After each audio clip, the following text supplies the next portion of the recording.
All right, everyone. Happy Friday. Good afternoon, good evening, good morning. You may be thinking, like, Janae, where are you? Because it looks like you're hiding out in a closet somewhere.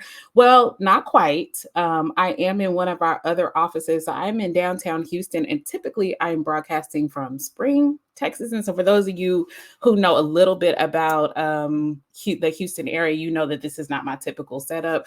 But that's because the weather has been very ghetto around here. And this morning, just like 2 weeks ago, when we had to postpone this, we actually had a power outage. And so it's been a day, y'all. But listen, I am so excited to have this conversation. I think even more excited because the amount of resistance that has happened around it is like, oh, this is going to be juicy.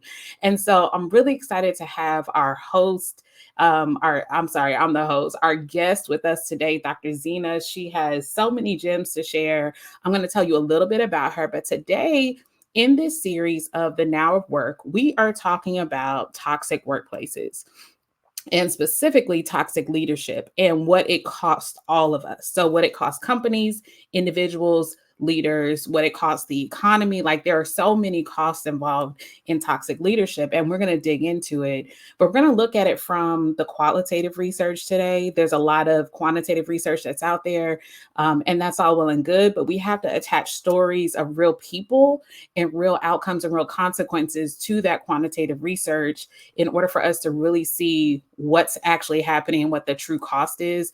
And hopefully, our goal is that there is a strong call to action at the end of it. So, a couple of things. First of all, if you are joining us live or if you are joining us on the replay, if you're joining us live, can you just put hashtag live in the comments? I need to see everybody who's live. And we have a great production team in the background. So anytime there's something happening in the comments, even if I can't see it, if I can't shout you out, then I would love to see, just say live and then we'll get back to you. And if I see it, then I will definitely shout you out. So if you are joining us live, if you can just put hashtag live. If you are joining us in the replay, then please put hashtag replay. So this is we won't have any replays right now, but if you're starting late, so I see a couple people saying hashtag live. Okay, great. Hey Liz, hey Sean. Okay, all right. So we got some. It just comes through and says LinkedIn user. Great. I don't need to know who you are, but I love that you're joining us live. Hey EXO, I see live, live, live. Okay. Yes. Somebody say yes. The weather in H Town is not nice today. It's ridiculous. Like this weather has been so ridiculous. This weather has been so crazy, which is why I'm like hiding out with not my usual lighting, not my usual setup, not even this is like my laptop that I never broadcast from. So, but we're all good. And I'm so glad that we're still here. And I'm so glad that we're able to join now. I asked you to put live. Next, I'm going to ask you to tell me where you are joining us from. So you're live joining us from where? Are you in Houston? Are you in California? Are you in the Netherlands? Like, I don't know, wherever you might be. So whether you are live or joining the replay, tell us where you are joining from. I see a lot of people coming into the broadcast. Thank you, thank you, thank you for joining us live. Thank you to those of you who are watching the replay. And we're going to go ahead and get started, but continue to put those comments in chat, continue to engage. I'm going to introduce our speaker for today in just a moment. But before I do, we love for these broadcasts to be interactive. So I am, for those of you who don't know, the CEO of CTM Unlimited, and we are on a mission to create legendary workplaces. We do that through various means of human capital consulting, including talent management strategy. We also do change management strategy, and we also do strategic communications and equity and inclusion strategy. So there are a lot of different pieces to creating a legendary workplace. But one of the things that we saw and that we continue to see with our client base is that the trends in the workplace continue to change. They continue to be different, and it calls for a different type of leadership. So in this series, we focus on things around Gen AI and how it's changing the workforce and your talent strategy having to change. And then we also focus on just some of the employee trends and employer trends and workplace culture. And so that's what we're going to get into today. I see some people, oh, somebody's from North Dakota, New York, San Diego, Brooklyn. Come on now. Yes, Brooklyn, New York, home of the dynamic Dr. Zena. Dr. Zena, you have fans already. She backstage. I see her smiling. You got fans already in the chat. So I am super, super excited. One thing I want to note, if you engage, we do have a free gift for you. So we're going to look at the comments afterwards and see who is going to get this free gift. But guess what, y'all? I actually co-authored a book. Can you believe it? Like, that's me on the cover with Lisa Nichols. And this is a collection of stories about overcoming some of the biggest life's challenges and how you can create inspiration and courage for other people by sharing your story of courage. So I have several stories of courage in my chapter in this book. I just got an advanced copy of this special edition this week. And I just got a notice from the publisher that the rest of the books are on the way and I'll have them by next week. So I want to give away this book to whoever has the most engagement. Now, mind you, ask good questions. Don't just put random stuff in the chat. But I want to pay attention to like who's actually engaging in this conversation. And the key is you got to stay on to the end so we can see that you were still here. And our team will send you a copy of this book. And so, hey, Rich, joining from Alabama. Thank you, Alex. I see the congratulations. So I'm really excited about the book coming out. Everybody is like, Janae, when did you write a book? That's not the point. That's not the point. Like, don't get on me. I understand that I have issues with like, I'll just be doing stuff and not telling anybody what I'm doing, but I'm really excited about the book. Definitely want to give it away. So for today, I want to go ahead and introduce our speaker, Dr. Zena Glover. And I'm going to read her bio, but when I bring her up, she's going to give us some color commentary around what all of this means. So as the Director of Quality Assurance and Operations, she brings 16 years of experience in regulatory agency compliance, underpinned by a solid academic foundation with a Doctor of Management in Organizational Leadership from the University of Phoenix. Her dissertation, Mitigating Toxic Leaders Through the Experiences of Employees, a Narrative Inquiry, delves into best practices and mitigating strategies for improving leadership dynamics and enhancing workplace culture. Y'all see why we got her on? Like, she's the one. She is an expert at this. She did way more research than I probably will ever do in my lifetime. So I love this. And this is why I love that she's here. Based in Brooklyn, New York. And look, I saw Brooklyn is representing in the chat already. Like, I already saw them like coming through. So Brooklyn is in the house. She has cultivated a deep understanding of navigating complex regulatory and private environments, ensuring that organizations not only meet their legal obligations, but also excel in their operational goals. She's passionate about leveraging her expertise to foster organizational excellence and drive sustainable success. She's also deeply committed to raising emotional intelligence in leaders, believing that it's crucial to inspire and cultivate operational excellence. Her approach integrates a strategic vision with a focus on emotional intelligence to create a thriving, resilient organizational culture. Listen, if you understood even half of those words in her bio, you understand why I rock with her, because she is my kind of people. And without further ado, I would love to bring up Dr. Zena Glover. God, give her a round of applause. Hello, everyone. Yes. Hey, Somebody Janae. said Dr. Glover is top notch. That's what I'm talking about. So, Dr. Glover, first of all, thank you so much for being here. Thank you for being flexible and just being so committed, because as you know, we were supposed to do this 2 weeks ago and we Right, had this same kind of ridiculous weather right. and had no power. It was just a mess. And I said, today we are not rescheduling. We're still going to do it. So even if I have to report live from a closet, we are going to do it. And Okay. so I want you, though, to just give us a little bit more detail about who you are, because you shared all of this information in the bio that you sent us, which I just shared with our audience. But what else do you want the audience to know about you and even just about your work? So thank you, first of all, Janae, for providing this platform to talk about such a important topic. First of all, toxic leadership, most people don't even want to touch with a 10-foot pole. So I would Mhm. love to say thank you, thank you, thank you for this platform to help broaden people's mindset on the topic and tackle it as well. The second thing about me, I would say that I am a Brooklynite to the heart. Okay. Okay. So all my Brooklynites that are here, Thank you very much for coming. Spread the word.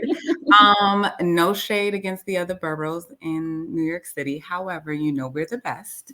Um, I also come with 16 years of government agency compliance and regulatory experience. And currently, my portfolio is around 30 buildings throughout New York City in higher education where I execute the regulatory compliance and workplace safety initiatives there. But the core of me is really down to earth. This is the me that gets people moving, that changes the environment, and that makes it tactile to know that you can be essentially who you are 100%, still be grounded in God and grounded in your faith, and move forward and have an impact.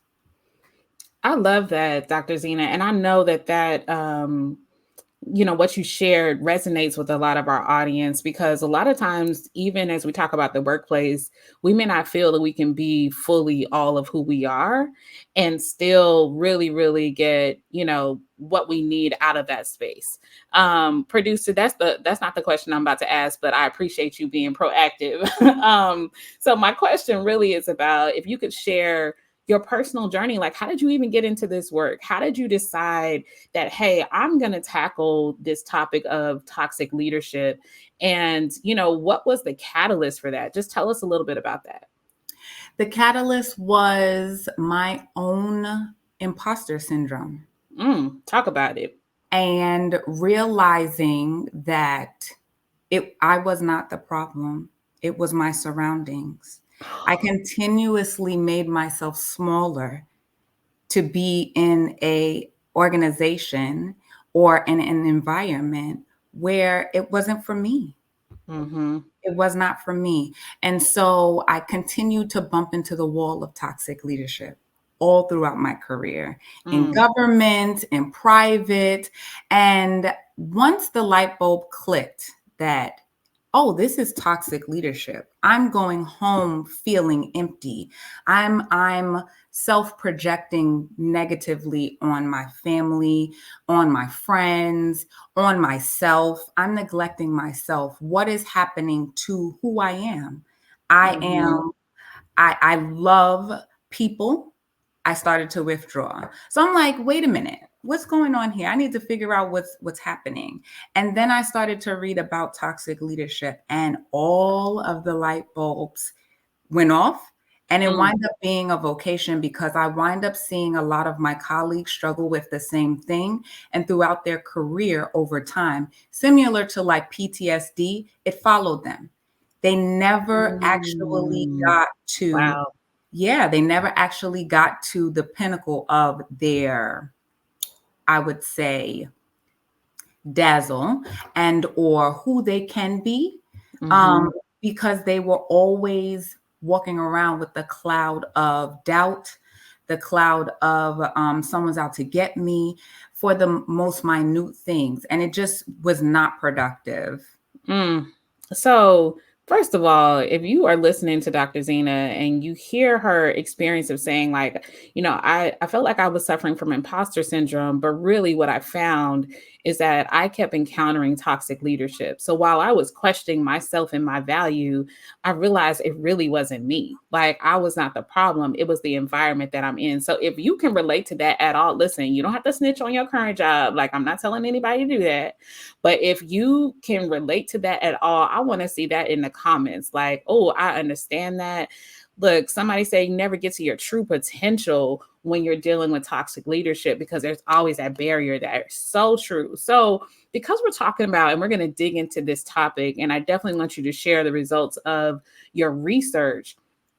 Can you tell me a little bit about how you would define toxic leadership to just a layman, like somebody who maybe is not a researcher, who's not an academic, who hasn't done the deep work like you've done, but like what are we really talking about here? Because I want to make sure that we call a thing, and everybody who's on here, we have a common understanding of what it is that we're talking about when we talk about toxic leadership. Right. Thank you for that.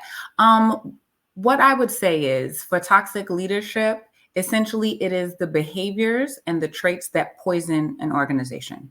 Mm, Whatever you feel like is poisoning. So when you think of an organism and it's being poisoned, it dies. wow.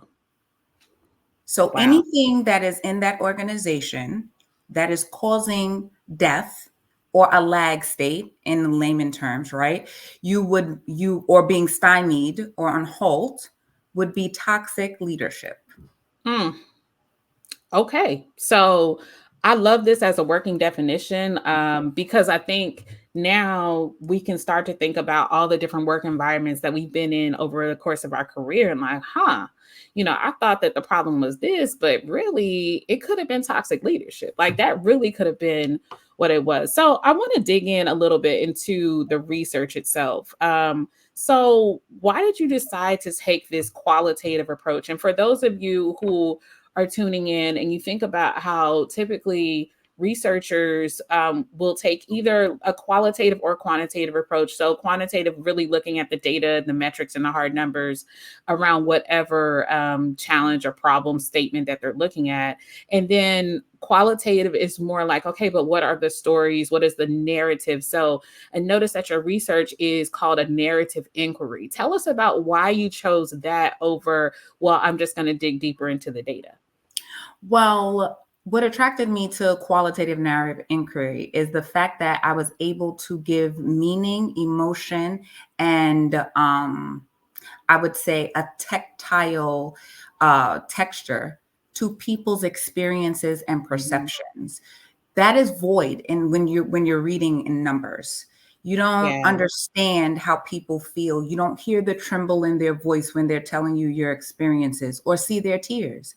You don't hear the hesitation in the conversation and or the reframing of their thought process when they're talking to you. Those little nuances go underneath the radar in the metrics. So I thought it was very valuable to give a voice to people that never had a voice. And that's really something that I think even in this platform, we want to be able to talk about these topics. And for people who may feel like they're in positions where they don't have a voice, to at least feel like, wow, somebody understands me. Mhm. Somebody can relate to what's going on with me. Somebody can give voice to maybe what I can't articulate right now because I'm in it, or maybe I've just gotten out of it and I'm emotionally exhausted. Right. So I'm not able to really say what that thing was or really call it what it was. And so I love that it's like you're speaking on behalf of the people who were a part of your research study, but also speaking on behalf of tens of hundreds of thousands of people who have experienced or currently are experiencing toxic leadership. Yes. So with that, Dr. Zena, I'd love for you to share some of the stories, just at a high level, some of the things that stood out to you as you went through this narrative inquiry. So you were doing interviews in like small focus groups. Talk to me about some of those stories and why those stories may have been really important to the research. So like, hey, I heard this story and this is how it really led me here. So essentially, if you think about it, right? Um, in one snippet amount of time, like in 2022, if I'm not mistaken, there were 90,000 deaths in COVID. Annually, there's 120,000 deaths attributed to toxic leadership. Wait, I'm sorry, what? Say that again. Hold Yeah. on. Hold on. Yeah. Let's bloop, Mhm. rewind. Mhm. You said annually there are 120,000 deaths Mhm. associated with toxic leadership? Yes, Please from say one way more or about that. another. From one Yeah, way yeah. or another, yes. So if you a lot of scholarly articles in the government through the military, they expound on those numbers. And in 2022, 2023, they didn't come up with the numbers just yet. 120 deaths. Suicide rates are through the roof in the military. Yeah. And it's astronomical for you to think about, right? Because toxic leadership is so broad reaching, right? Right. There's one thing that affects me may not affect you, but that does Mhm. not mean it's invalid, right? And so, Right. which goes to the point of giving the voice and being able to attach emotion and as well as the social interaction of toxic leadership and how it impacts people in their work environment and outside of their work environment. To that point, there was a participant who expounded on an experience and they suffer from PTSD, and their superior used to have the interns pop paper bags behind the person's ear. One, Knowing that they had PTSD, and this was a veteran, knowing right? If I'm a correct. veteran. Yes, yes, Wow. yes. Knowing that they suffer with that, and that was a trigger. One, you're putting yourself in harm's way, right? Because we don't Mhm. know the reaction or the reaction that the person would have to that trigger. Right. They're trained to eliminate a threat. So if you bring them back to a point where they feel like they have to defend themselves, you now put yourself in harm's way, as well as all the other workplace violence and workplace safety and all of the other things that would thereafter happen after that. I also had a participant expound upon how they would come home and cry literally for hours Hmm. After work. after work, inconsolable. I had participants expound about um, being affected with a personal physical illness, Mhm. and their superiors mandate them while in the hospital to come to work and or work from the hospital bed. Mhm. These things are happening daily. These things are So happening daily. and I love that you're sharing like a various, because when I think about the people who are impacted, a lot of times, especially if we think about in the last, 4 years or so, there's been a lot of conversation around toxic leadership as it relates to Black and Brown people in the workplace, right? And a lot of that was sparked by the summer of 2020 and the murder of George Floyd and the, global outcry and unrest around that, right? And a lot of companies started looking at like, okay, we probably have to do something different. We need to stop being racist, whatever it was, right? And but what I do know is that toxic leadership affects everybody, because the first example that you shared, this was a white male veteran who Correct. suffered from PTSD, but had a toxic leader who thought it would be funny to actually have the interns pop paper bags behind him while he was trying to work. Right. And I Now, and I think that just sheds light on when we talk about the cost of toxic leadership. It is costing everyone. It is not just there's this segment of the population that is being impacted. It is literally costing everyone, because a toxic leader often will target whoever they feel like targeting on that particular day. yes. So tell us a little bit more about the research, like coming out of that, when you were sort of pulling together your results. Like how did you think about the cost of it? So you heard these stories, being able to share that data around the cost of life that was lost. Like how did you even, I mean, I'm just still blown away by the number of deaths that can be attributed to toxic leadership. So when we talk about what it's costing people's lives. So let's Yes. start there. But Yes. what else? Like what is it costing people who are Toxic working for leadership. toxic leaders? Right. So toxic leaderships and an organizational context, it's $1 billion industry. It's $1 billion Hmm. industry in healthcare costs. So if you have issues with your neck and your back, it's straining. Migraines. A lot of people have mental health issues and concerns, and they also Mhm. have physical issues and concerns that wind up manifesting through these experiences. And so when you think about it like that, right? Even in the retention rate, they're decreased in toxic environments. Mhm. And when you're thinking about retraining that person, if you spent $100,000 to train a person and they leave in 3 weeks, how are you quantifying Mhm. how are you being productive? How are you even Right. training people enough to get them to do work, right? You're belaboring them, and then you have faulty work, right? And then you have a lot of times you have to come back behind them to retrain, to redo the work. It's just counterproductive. So Mhm. it's costing money, right? Mhm. And it's costing the welfare of the person. So it's a double-edged sword. Any way you look at it, you have to tackle toxic leadership.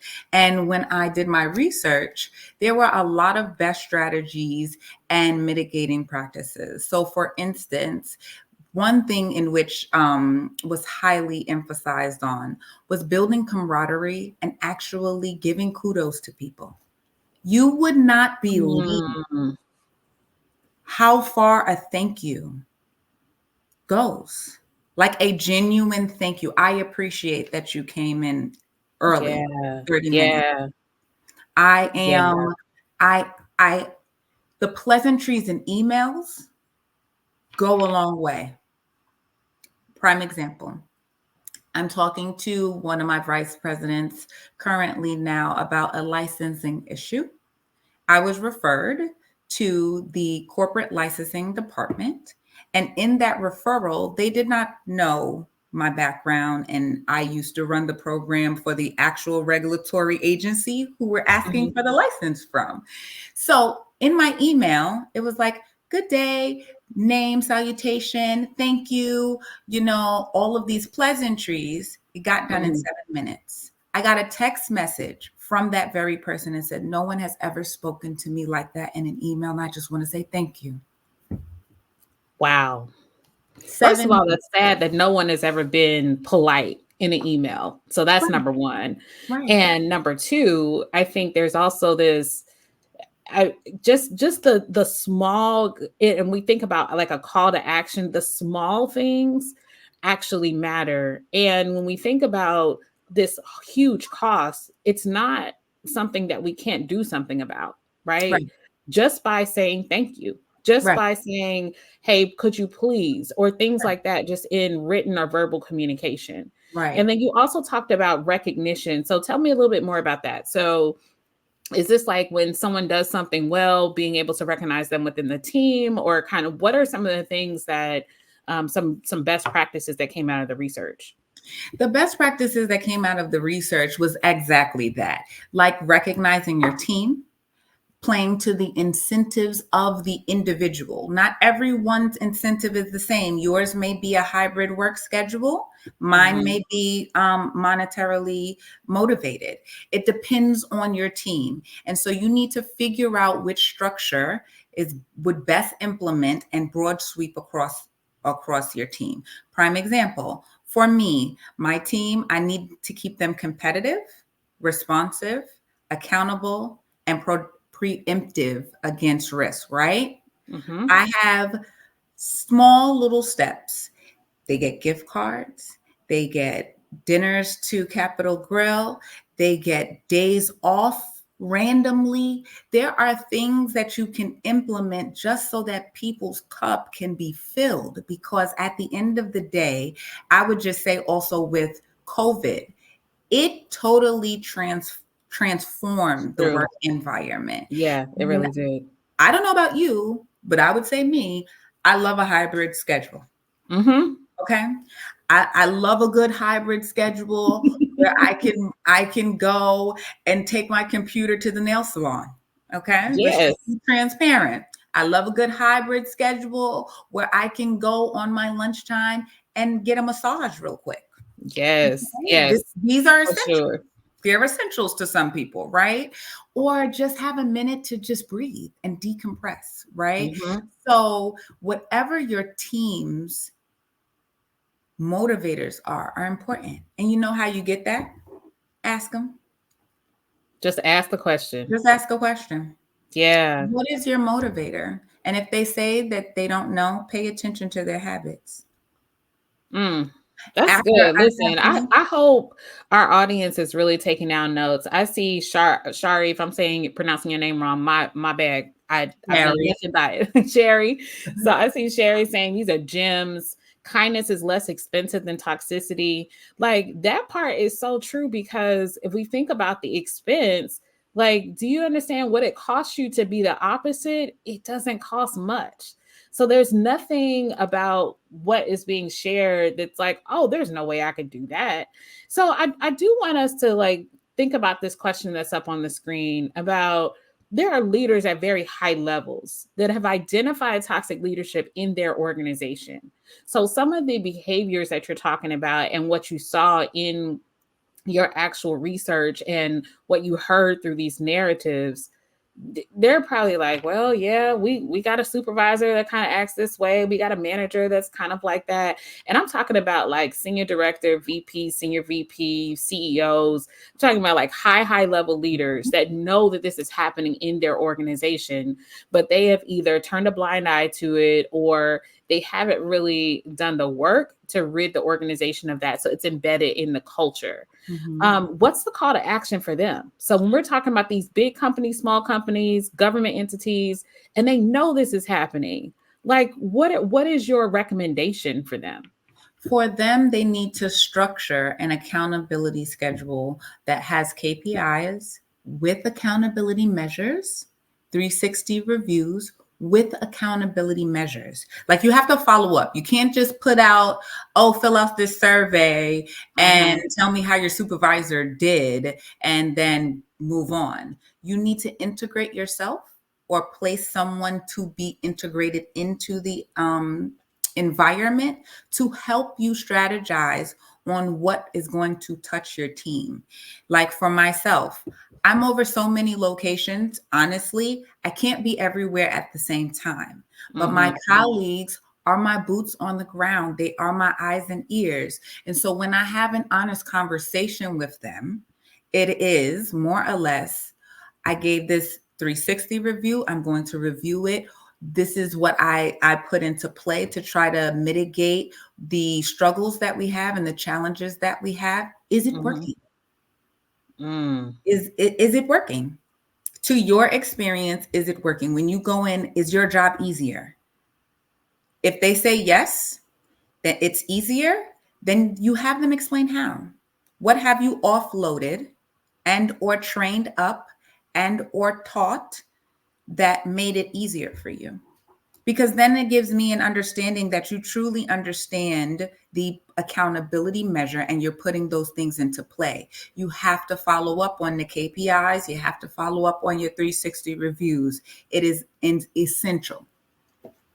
So let me play devil's advocate for a minute. Okay. So I'm listening to you. I'm on the broadcast.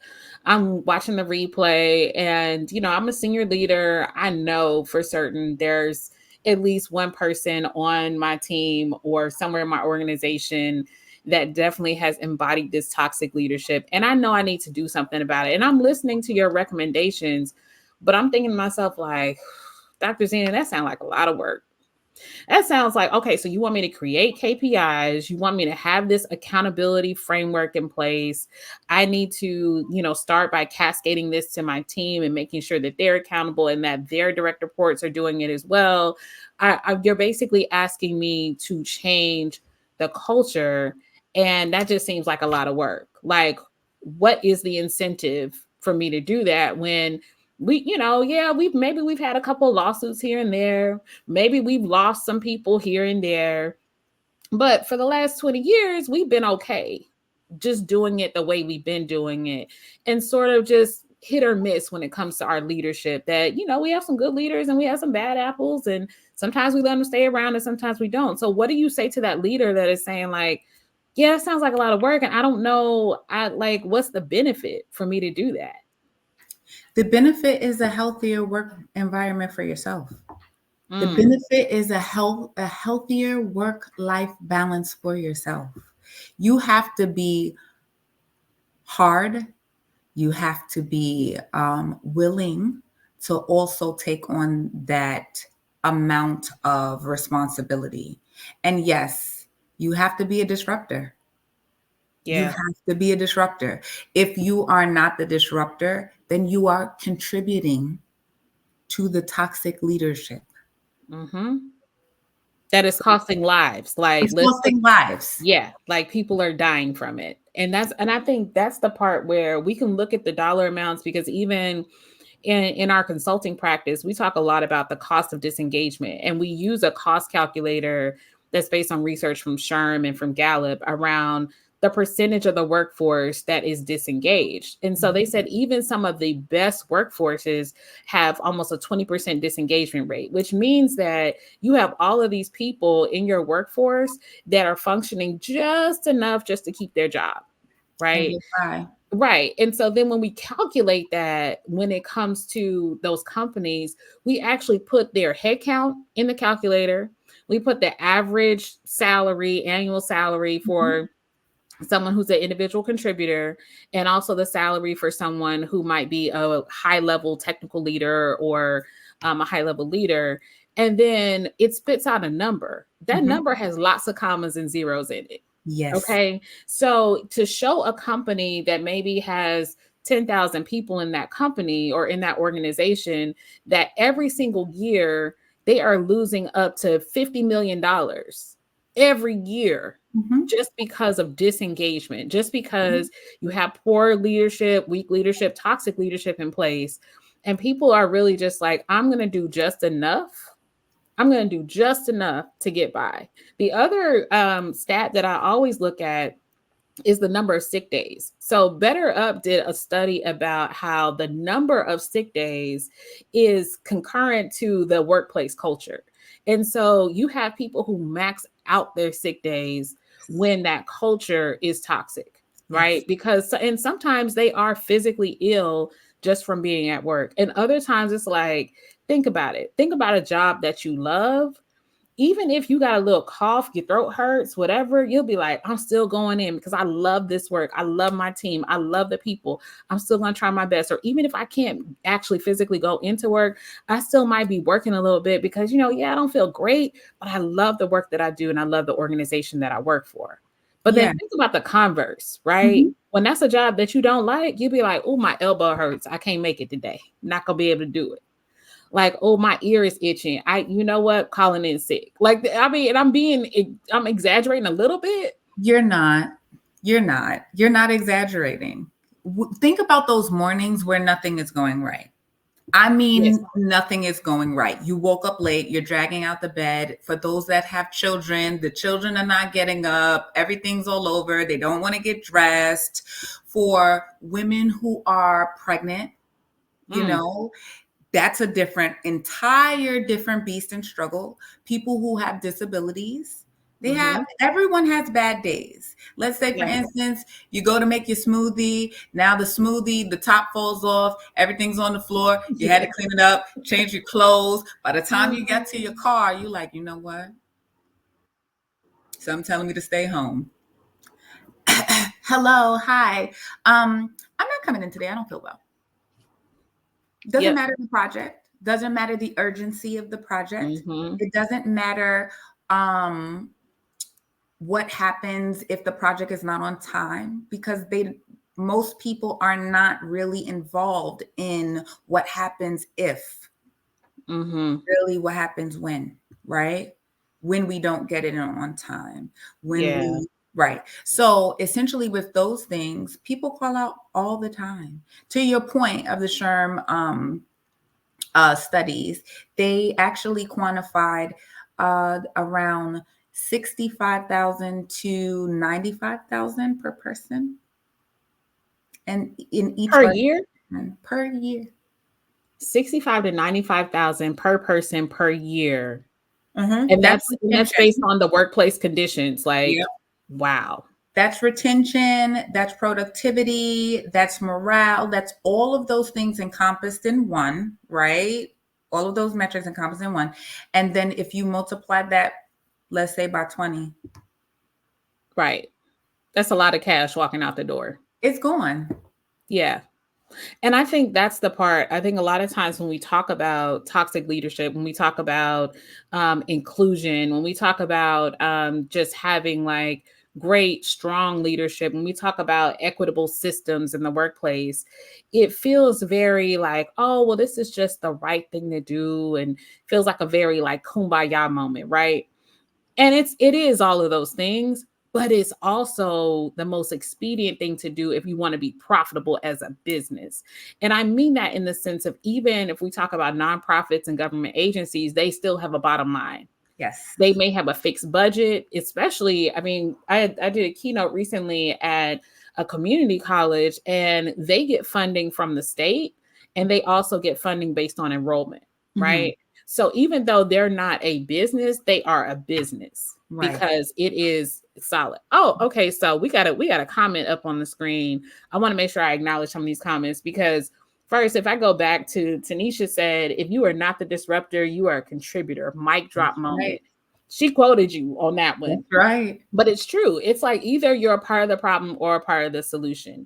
And then Mhm. Sherry said, or the opposite, when you're so ill, but you feel like you have to go in because the toxic environment has made you feel obligated to do so. So Correct. we see that a lot, right? Where you feel like, oh, like and Sean said, this is the kind of toxicity I have experienced with. Then comes the disengagement from resentment. Yes. So I now resent the fact that I'm being forced to work when I know I'm not well. Mhm. Yeah. Oh, Mhm. I see. Oh, and look, one of the other girls showed up. Queen Uh-oh. just entered the chat.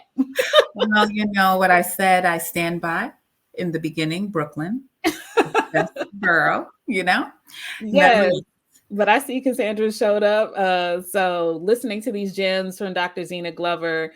But back to Sean's point, I love that, she talked about this resentment, right? Mhm. Because if we talk about toxic leadership, it's not just a one-time event. Right.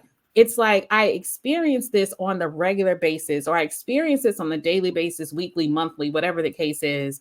And I'm not at work just because I felt like working and I'm really a trust fund baby and I'm sitting on money. I'm at work because I need to feed myself, my family. I have Yes. obligations, I have goals. And so I am exchanging that time for money. Right.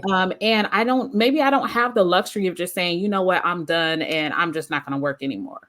Right. Many of us do not have that luxury. Right. So, talking about going back to Sean's comment, like there is the disengagement, there is the resentment, then Mhm. there are all the mental health issues that come after that, right? So Mhm. if I am working in a place that I resent every single day, if I am experiencing high levels of stress Monday through Friday, and think about what happens when I go home. Yeah, how are you showing up for your family? Yeah, How are you showing up just for yourself? yeah. You wind up being neglectful. You wind up being negligent, right? Hmm. Emotionally detached and sometimes physically detached, right? For those who Right. suffer with physical ailments, right? Like migraines and spasms, all of these things manifest from toxic leadership. And to Sean's point, thank you for that. It is very, very uncomfortable for you to be in a place that you resent. You know what you wind up doing? Looking for jobs. Hmm. And what happens to the retention rate? Yeah. And the minute you find something, you're gone. You're gone. It doesn't Um, matter what it is, even if you feel like you're gonna jump out of the frying pan into the fire, you're like, I'm willing to go. Gotta go. right. Mhm. And I one of the things that I shared when we were talking about this topic, just leading up to the live broadcast, I shared about a personal experience that I had years ago in the workplace. And I distinctly remember I was a new manager and had just inherited a team. And in with that team, like I was standing by the elevators. And this man who I didn't know, but he was a part of that organization, but I had never worked with him directly. He comes up to me in front of my team and says, like, oh, this is your team, and says to them, oh, I'd be scared to work for her. He'd Hmm. never experienced anything of me being aggressive. He had never experienced anything of me even working with me. He had not observed me working with my team.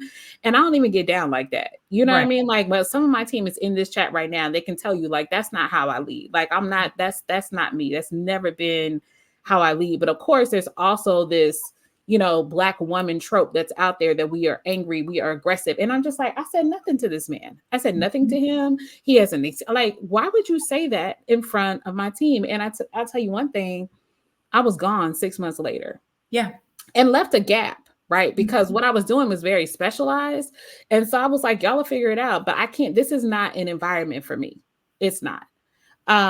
We do have a question. So Richard Harden said, what are your thoughts around going in with all the intention of making a difference and change, but then being consumed by the toxic environment? This is a really good question. So let's say you observe it, or let's say you're in a place of seniority and you see like, hey, I can really make a difference. So Rich, thank you for that question.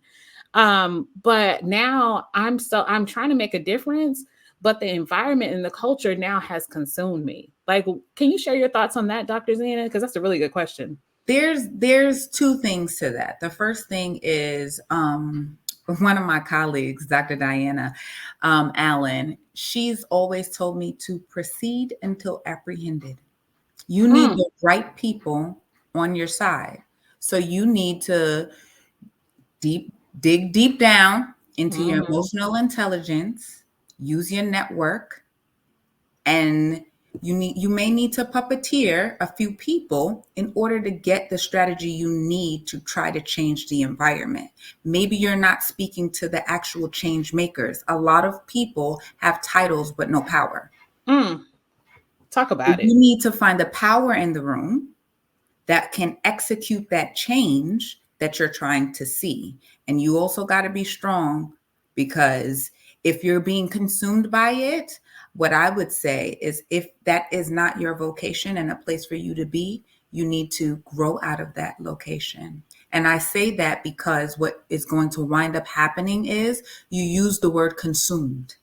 So if you're being consumed by it, that means your judgment is going to be, I would say, filtered, right? Because you're trying to navigate which way you should go. How should I approach this? Speak to the people in power that are in the room, not necessarily the title. Yeah, that is so good. And I mean, first of all, shout out to Dr. Diana, because that's my people. That's how we got connected. And if you've been watching our broadcast, she was on our last broadcast in April, and that whole proceed until apprehended, that is golden, right? Yes. And it's basically saying like, hey, you might have to have some stealth moves about how, and be strategic about how you change that environment. So Right. to Rich's question, if you start to find resistance in like, hey, I'm going to, form alliances with this senior VP because I feel like that's the person who has the authority or the power, to your point, there are a lot of people in organizations that have tons of influence and they don't have the title. Correct. They could be, administrative assistants. Correct. Right? Correct. Because they're the gatekeepers. Correct. So they really have all the influence and power, but their title is administrative assistant. Correct. And they will tell you who you should speak to, how far you think you can go, how far they think you can go, if it is a good idea, bad idea, if it'll work, all of the little nuances you need actually to build your structure to move forward. Like, to your point, I have a like experience. I oversee construction. I'm 5'10". Okay. And so most of the time, my colleagues are usually shorter than me, right? And they are much older than I am. And they don't see a woman coming in to lead a construction project as from the top down, right? So I walked into an establishment. I noticed they had marble floors. I'm looking at the marble floors. The actual VP of the building came down to speak to my VP. And in that interaction, he never spoke to me. I'm the head of construction. You have to speak to me. I make the decisions, not my VP. And so therefore, when we had that conversation, he tried to shake my hand and I said, "Oh, how are you?" And he goes, "I'm fine. You've been here the whole time." And I said, "Yes." And I said, "When you have a conversation with my VP, please make sure you CC me on it." "Oh, why would I need to do that?" No, it didn't. No, oh, he tried you. Oh, okay. I said, oh, well, because I'm actually the decision maker, not my vice president. And then what did he say? He dropped the ball and wound up getting kicked off the project for being disrespectful, but I'm a disruptor. I'm a disruptor. I love everything about this story. No, I do. I no. love everything about this story. I want to call out another comment. So, Alexandria said, right, what's worked for me in toxic environments was being a change agent to the people who embrace change, because you will find your Right. people, right? Mm-hmm. We also focused on incremental progressive change so that it's practical and not a scary shift for those who want to participate. So that's Correct. really, I mean, that's definitely a nugget. So Alex, thank you for that. Because there are going to be people who also see your vision when you're in those Mhm. organizations. And We're willing to oftentimes, help. you know, even from a consulting perspective, we always talk Mhm. about top down and bottom up. So we want to Mhm. build coalition for the with the people, but we need to get sponsorship from the leaders, right? Yes. But approaching it from both perspectives. So you Yeah. really look for, there's typically going to be some leader that you could find at that top that's like, okay, no, I get it, Dr. Zena, we definitely have to do something different. I understand what it's costing us. Just tell me what I need to do, right? Yeah. And I'm with you. I will back you. You can use my name, all of that. And Right. then you're going to have that groundswell support from, and not so much the bottom of the organization, but for those who may not have positional power, Mhm. that are like, hey, this is what I've experienced. I'm willing to share it. I'm willing to participate in focus groups. I'm willing to participate in interviews. I'm going to fill out the survey and I'm going to tell the truth about it. And so having it from both sides, from that very top leadership Mhm. and also from the people who are closest to the work, that's how we start to really see, as Alexandria said, that incremental change. Correct. And it's more impactful that way as well, because Mhm. eventually people will follow a good thing. They know a Yes. good thing. They will follow it, especially if it's super toxic, quote unquote, or toxic a little bit, quote unquote. They will follow the Yeah. change. Hmm. So, if we can answer this question, so the question that we have up on the screen right now is, we've talked a lot about the companies. We've talked about the cost, like how many lives it's costing, how much money it's costing per employee. We've talked about what leaders can do when they identify this in their organizations. But Yes. what if I'm in this space where I'm experiencing a toxic workplace and I'm working for a leader that exhibits some of these toxic leadership traits? What do I do? Like, what is your call to action for me? Like, what can I do? So there's several things you can do. There's first thing I would find out what resources your organization has to support you. And whether that is a training, whether that is a workshop, I Mhm. would explore all of those avenues, right?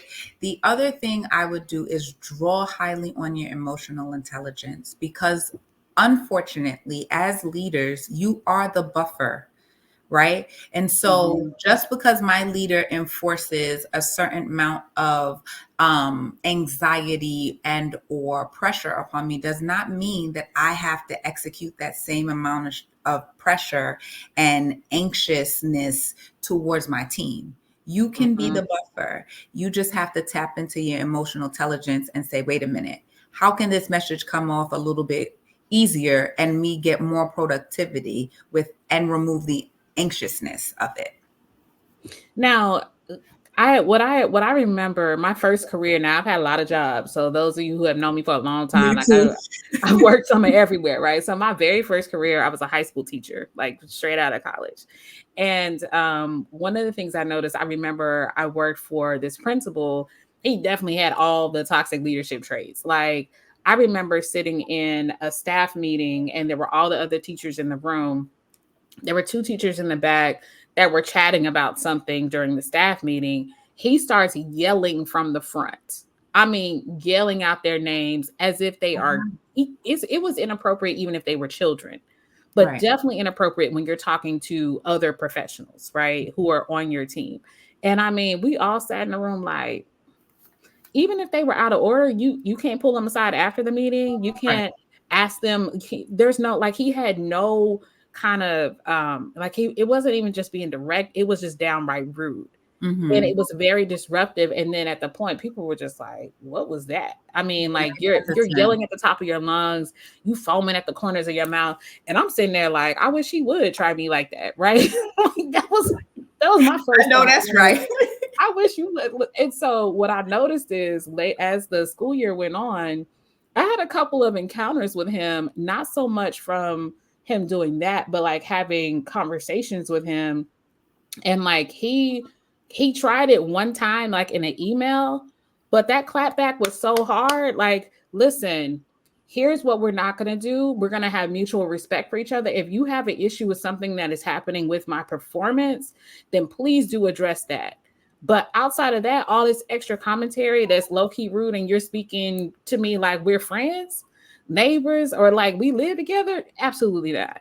No. Yeah, you And do have all to it address took for it. me is to push back, and what I Mhm, noticed is that he never messed with me, but mhm, he would mess with people who would either emotionally react to what he was doing, mhm, or had some kind of fear of him. And so what I mhm. noticed about bullies, whether it's in the workplace or on the playground, when you push back against a bully, they gonna find somebody else to bully.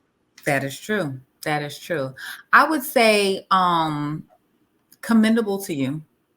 A lot of people do not have that tenacity and that Yeah. forwardness. I think that when people speak to teams and say, I'm setting the expectation and the tone, you need to set the expectation and the tone for yourself too. You Mhm. can't let that go over people's head as well. And Right. so that's when you again tap into your emotional intelligence and you know what? Let me take a step back. I am going to address it and I'm going to set the tone and the expectation of what I am requiring.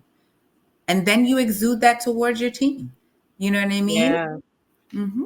Yeah, that's really good. So, Dr. Zena, we have been live for almost an hour, Love it. and I am like just loving this conversation. I love all the engagement in chat. So, thank you to everybody who has been engaging, and in the comments. So, if you are still with us, because remember, we're looking for who's still engaged. If you are still with us, I just need you to put in your chat, I'm here, still rocking with y'all. Like, I'm still here.